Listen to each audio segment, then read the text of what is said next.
for some, like I said, it'll be a small piece of the puzzle, but for some people, this will be the straw that breaks the camel's back if there's a positive iteration of that expression. A A helping helping hand. hand. I think you're right in saying a helping hand. Now, at the launch of the Conservative Party manifesto earlier, Rishi Sunak announced he'd be bringing out a new version of the Help to Buy scheme. He also set out a target of building 1.6 million homes in England in 5 years as part of his plans to build an ownership society. But that could prove a challenge, with the Prime Minister admitting that home ownership has become significantly more difficult in recent years under the Conservatives. So for tonight's debate, I've been speaking to Jane King, independent property expert and mortgage advisor, and Conor O'Shea, policy and public affairs manager of the campaign group Generation Rent. And I began by asking Jane to take us through the details of the Help to Buy pledge. It's a rehash of the scheme that was around a few years ago, whereby if you buy a new build on certain developments, then the government will give you an equity loan up to 20% of the purchase price. Now, back in the previous Help to Buy scheme in London, you got a 40% equity loan, but at the moment, from what I can understand, they're only promising the 20%. You then add 5% of your own money as deposit, and then you can borrow at preferential rates at 75%.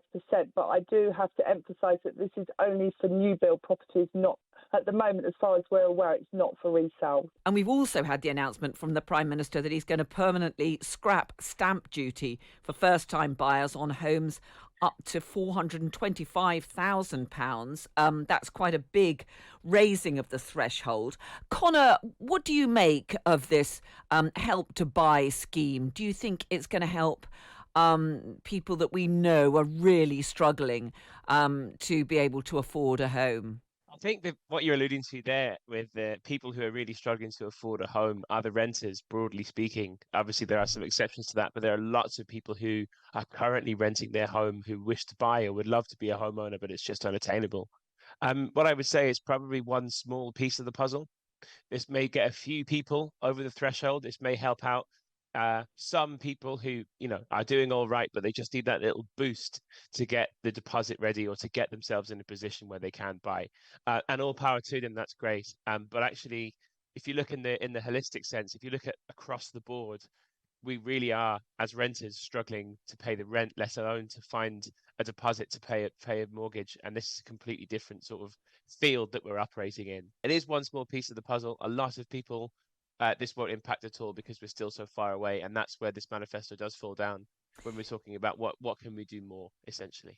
Jane, just on that Help to Buy scheme, one of the criticisms in the past has been that actually, as Conor has suggested there, you're helping people who can probably or might just about be able to afford to get the deposit together and might be able to buy a home, or perhaps even people who can well afford to buy their first home, and that simply pushes up the price of properties overall and makes it harder for people who are struggling to get anywhere near buying a property.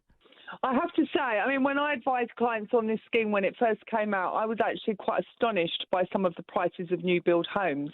And I can't help but think that developers did push up the price of new build homes on this scheme, knowing that that their buyers were in a bit of a captive situation in that they didn't have any choice. If they wanted to buy a new build using this scheme, then they would have to pay the price. And I think we also have to worry that with most new builds, as a general rule, they do tend to go down in value for the first few years because they just do. That's just the way that new builds are, because they become second-hand the minute you put the key in the door. And I think there was a worry about negative equity for maybe borrowers that didn't want to stay the whole 5 years.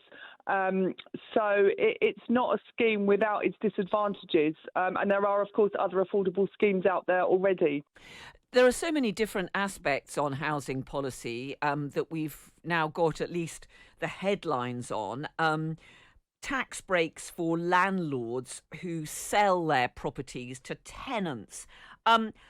Conor, what do you make of that? I mean, do you think that there are many tenants who are in a position that they'd actually like to buy the properties that they're renting?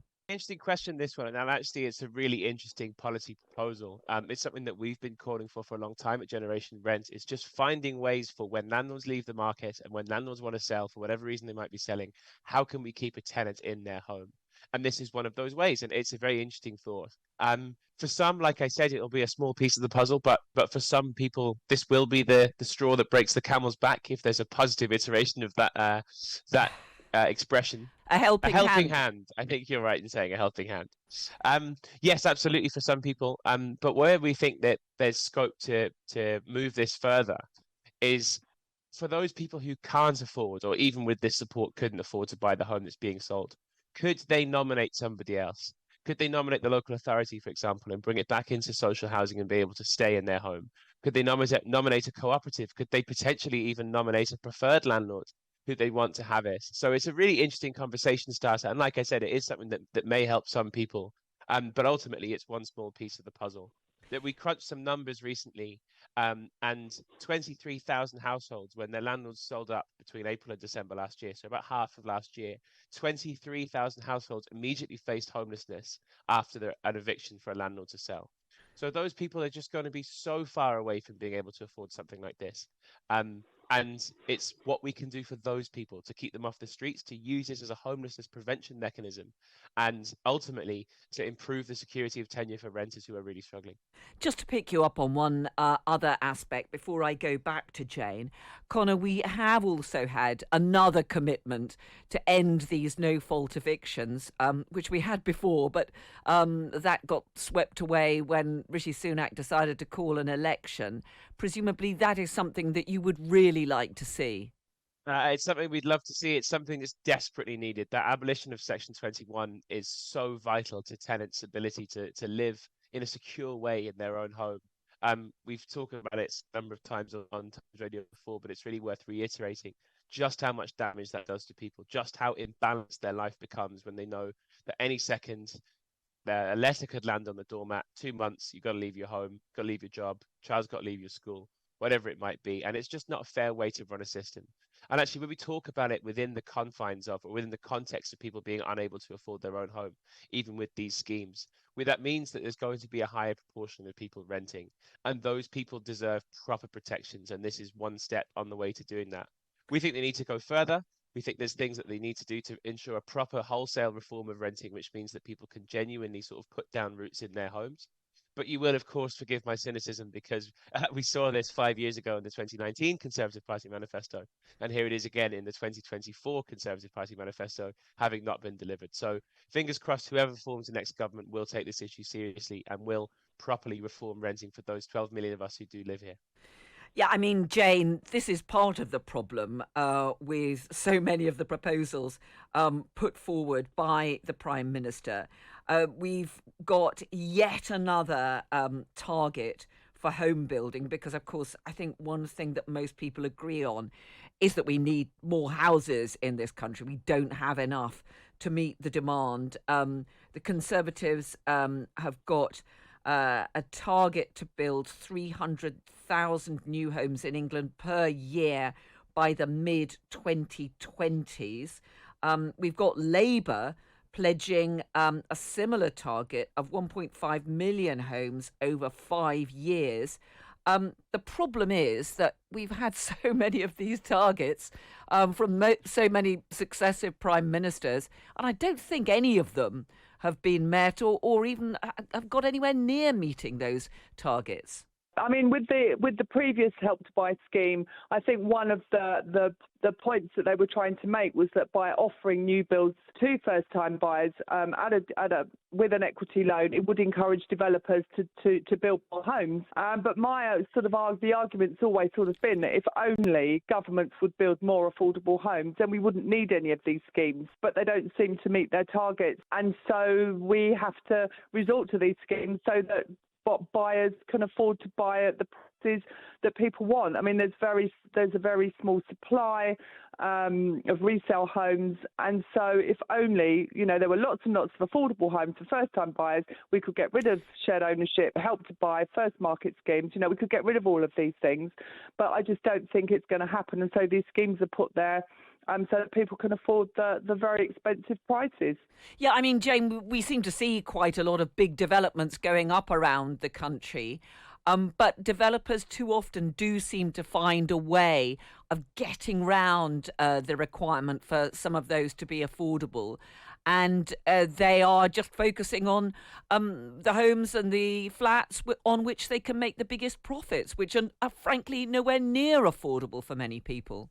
Well, exactly. I mean, my patch is sort of London and the home counties, and when I see the prices that my clients come to me with for an ordinary, what I would call a normal 2 or 3 bed terrace or semi-detached house, I mean, I'm absolutely astonished at what these developers are charging for these houses.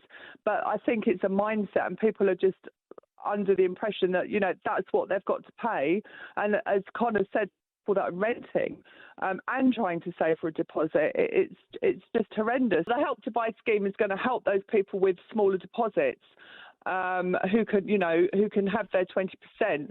But of course, we've also got the mortgage guarantee scheme. So for those people on a good income that just need that 5%, we've got that scheme as well, where they don't have to worry about an equity loan. And of course, we've got the Skipton scheme, which are offering 100% mortgages. So there are other options out there. So for anybody that is trying to get on the ladder, I would say the Help to Buy is a good scheme. There are definitely other schemes worth considering before you make a final decision. Conor, we haven't had the full Labour manifesto yet, but is there anything that you've heard from the Labour Party that suggests that they might have some more of the solutions which Generation Rent are looking for? I know what it's like. I've got members of my family who've been desperately trying to find places to rent, especially in cities like London, Manchester, and so on. And the rents are sky high, and the competition for any places that come on the market is absolutely huge. It is awful out there at the moment. It's the Wild West. It's completely brutal for anybody who's trying to be a part of this. Rents are now, as we speak, at the highest proportion of people's incomes that they've ever been on record. And that's a really awful situation, obviously, because people's money is just evaporating into their landlord's pocket and there's nothing that they can do. Then all of a sudden, saving for a deposit is one thing that they can't do, but ultimately it then becomes, what else can I not do in my life? What things do I have to cut back on just to keep this roof over my head, for example? So have you heard anything from Labour? We are eagerly awaiting the manifesto on Thursday, and potentially what they may do were they to win this election and become the next government. During the process of the ill-fated renters reform bill, they were very progressive when it comes to trying to strengthen that piece of legislation from a point that we thought, it was workable, to the point where actually it had been watered down so much that it wasn't. The Labour Party position was very consistent there in trying to table amendments to that piece of legislation that would have strengthened renters' rights and security in tenure. And actually, knowing that the renters reform bill failed in government, and knowing that in the last government, and knowing that Section 21, no files evictions, will be back in all the major party manifestos, presuming that there's no big surprises on Thursday, then we should be in a position where the next government takes on rental reform, and they should take it on in a very strong way, in a very tenant-orientated way, because we know there are so many people who are suffering in the private rented sector, and what they should be doing, the next government, whoever it might be, is taking on some radical reforms to tenure that mean that people can actually put down roots in their communities and stay there if renting is where they're going to be for a long time, which is ultimately the reality for so many people.